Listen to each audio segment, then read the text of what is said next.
Hello there, my name is David Addison, and in true cinematic fashion, I have a sequel for you today. This is a follow-up to how to shoot a cinematic video with your iPhone. A lot of people have asked me to go more into the editing side of things, but before I do, I want to get things straight. I'm not a professional editor, far from it. If you've watched any of my videos, you will be able to tell. I worked as a videographer in the past, and now I'm a YouTuber. So with that kind of disclaimer out of the way, I have a project open in Final Cut Pro, shot entirely with my iPhone 12 Pro, and I'm going to play it for you and then go through the edit. And the project itself is a bit of a strange one that requires a very quick introduction. So my brother Mike, he wanted to spray paint his car bonnet, or the hood if you like, black. And Mike's friend, who owns a garage, said he would do it professionally for him in exchange for a video for his Instagram. So the final video is just 1 minute long, and here it is.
So that short clip follows all of the rules that I laid out in the first video where I take you through the shooting process. It has a widescreen aspect ratio, it's edited in a 24 frames per second timeline, the camera movements are smooth and purposeful, and it looks consistent. So all of the camera settings remain the same throughout, and I'm very mindful of the focus. Basically, for your edit to be successful, you have to put the work in when you shoot the video, as you'll see. So let's get into the edit and break it down.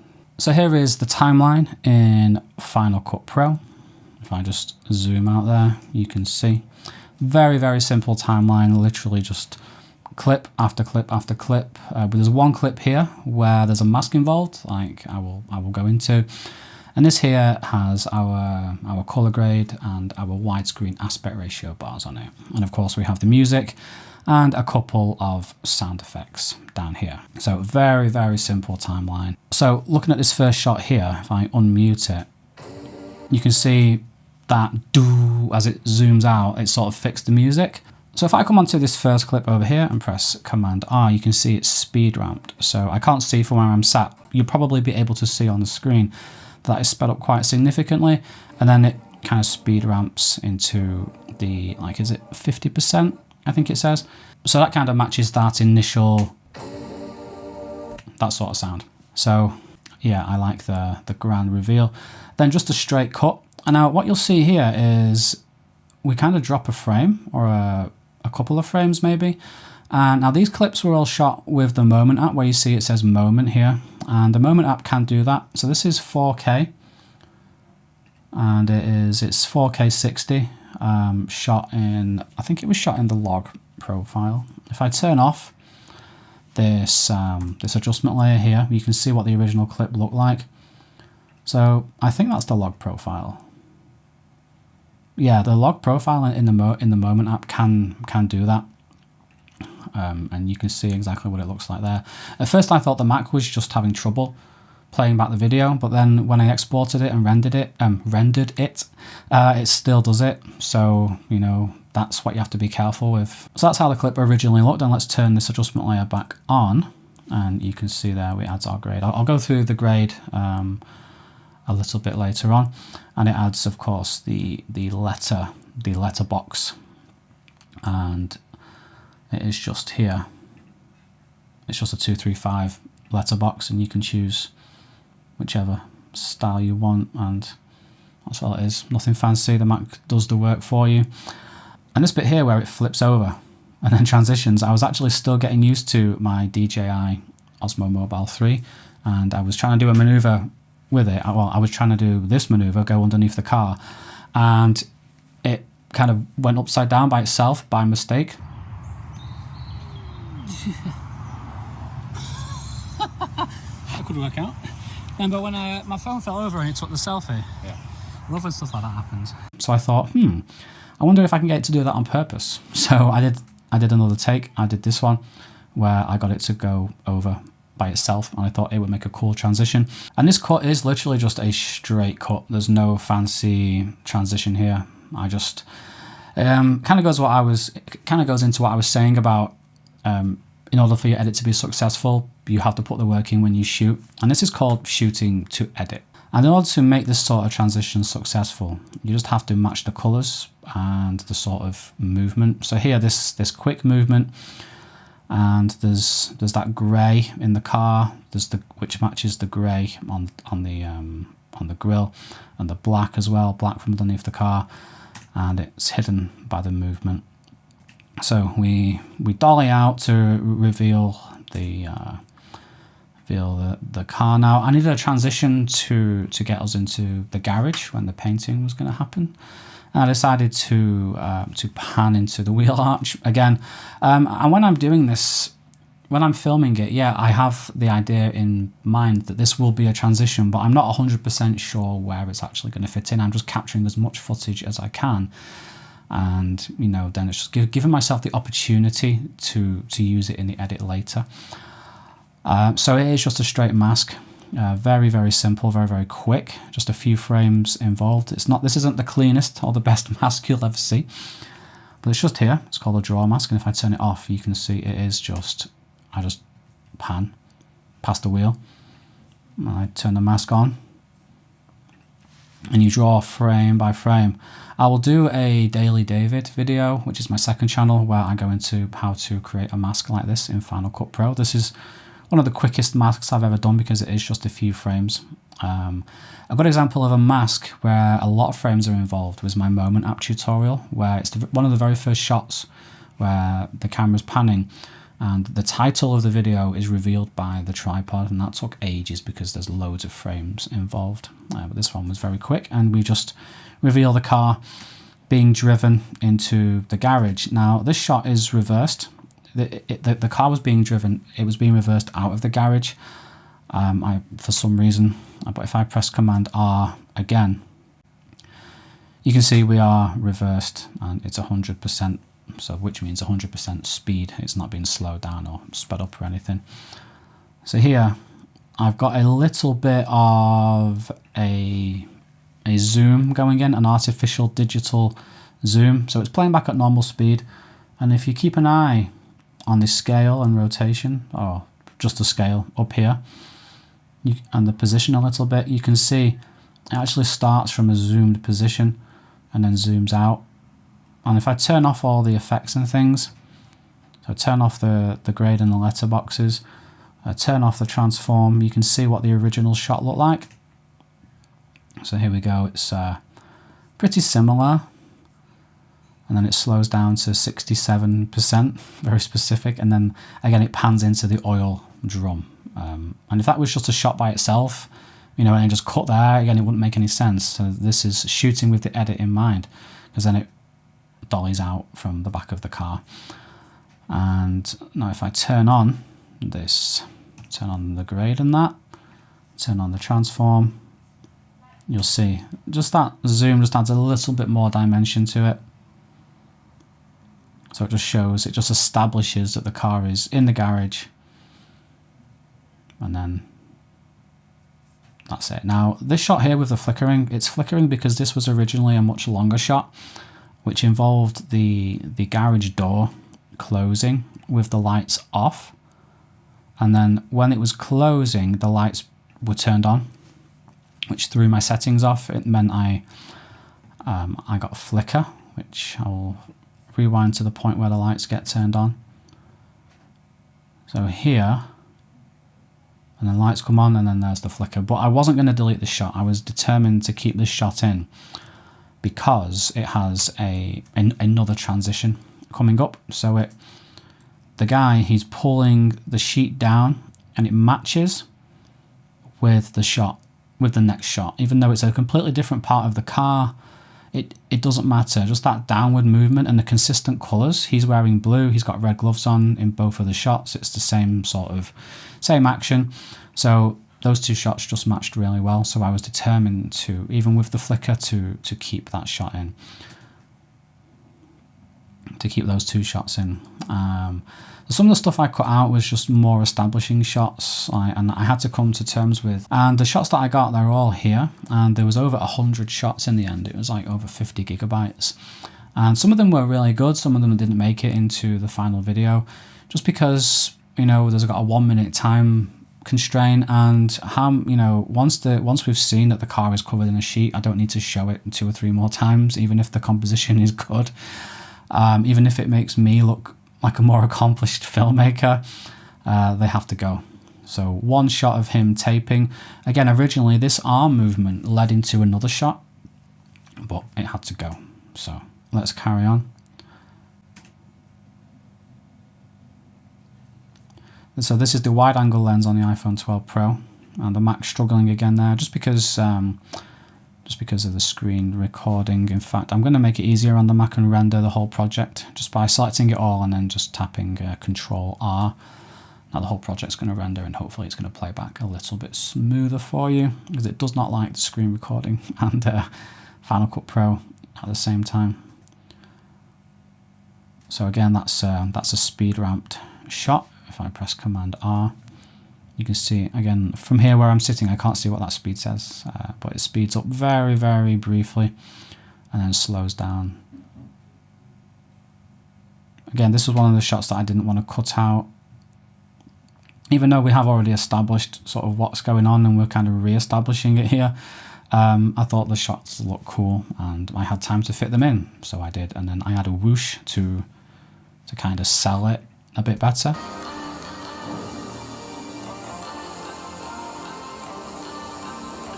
And coming up, this isn't my best transition that you'll ever see. Again, we lose frames. He kind of jumps. If I zoom in to the timeline and go frame by frame, you can see he jumps there.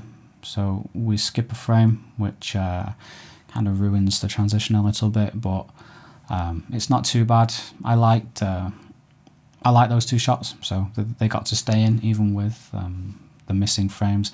And when I'm shooting, I don't have time to check if I'm dropping frames, just because I don't want to get in the way of their work. I don't have to want to keep stopping them, and while I check my footage, they have a job to do. Now this shot here is an example of a shot that I shortened quite significantly. It starts with me underneath the desk and I come out from against the wall, and this bit goes past the camera. Now this is what's going to make your footage look really professional, when stuff goes past the camera smoothly and the focus does not change. And I wanted that shot in just to show that, but eventually it had to get cut for time, so it ended up just a very, very brief shot of him putting this, is it a filter in, and then cutting straight away to them hosing down. This is another speed ramp transition. Again, not very smooth there. That's a bit better, but like he's walking past and it zooms, it slows down quite significantly. Again, it slows down on a do. So if I, not added by me, that was put there to the music. So if I turn the music on, so you are seeing probably dropped frames here, but you get the idea.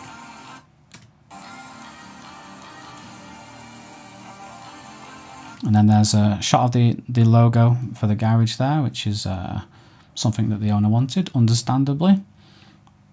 And there's some cool shots of him painting. Just compositionally, just throwing in a mixture of close-ups and wide angles. Again, with something blocking the frame, which is absolutely done on purpose, just to create some depth to to kind of draw your eye into him. That's out of focus. That always stays out of focus. Again, that was a longer shot of me panning out from behind that.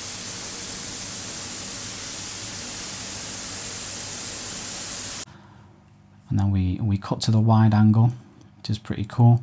And then this shot had to stay in this. I love the reflection shot of him painting in the reflection.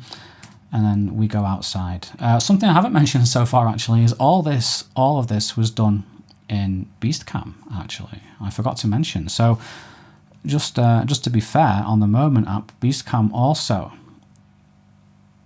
dropped a frame, which is very unlike Beastcam. Disappointing, but you know, what can I do? I could have cut that bit out where we dropped frames, but hey, it's done now, isn't it? And these last two shots were shot in the Moment app.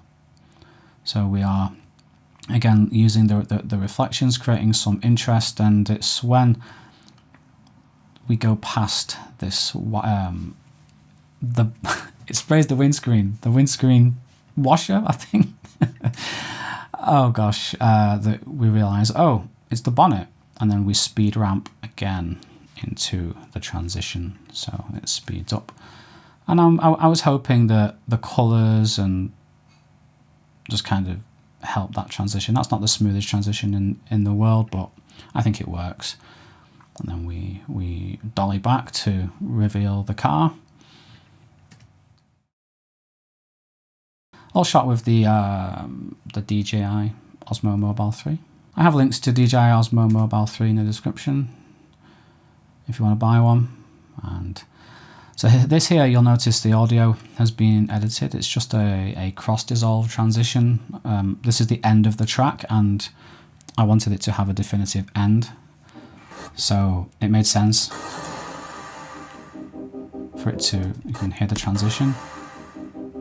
I think it works. Audio is my weakest point, so but I think that works. And it cuts, and it's like officially it's like 59 seconds, but this bit takes it up to 1 minute and I think that's 1 minute and a tenth of a second, something like that. And that is how I edited that footage. Now let's just talk about the grading for a little bit. Now I use LUTs to grade my iPhone footage, because with Beastcam, like, you can't shoot in log or anything like that. So I'll show you what the original footage looked like. If I just turn this off, you can see what it looked like.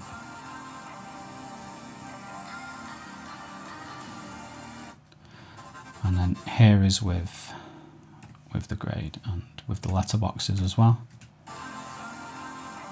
So because the lighting situation is the same, the lighting doesn't change, my settings don't change or anything like that. I can just use the base correction adjustment layer in Final Cut Pro and just add the same grade and the same letterbox and things like that to every clip, which makes things a lot easier. So you can see what the grade is doing if I turn it on and off. And I call it a grade. It's not really color grading. Adding a LUT isn't really color grading, but I don't care. I really don't care what people say. There's like people have a thing about LUTs. It's like, oh, using a LUT isn't color grading. I'm like, I really couldn't care less about the fact that I've not met your standard of color grading. I really don't care. And that's all I have to say about that, really. So these are LUTs from a guy called Daniel Schiffer, and I always use Walkman or Thrift Shop, just those two. And Walkman just gives it kind of this kind of grungy, kind of dirty. Is it dirty? I don't know how to describe it, but you can see for yourself what it looks like. And when I shoot in log in the Moment app, and when I'm shooting this footage right now, I'm shooting in SONY S-Log, I will come in and I will make proper adjustments.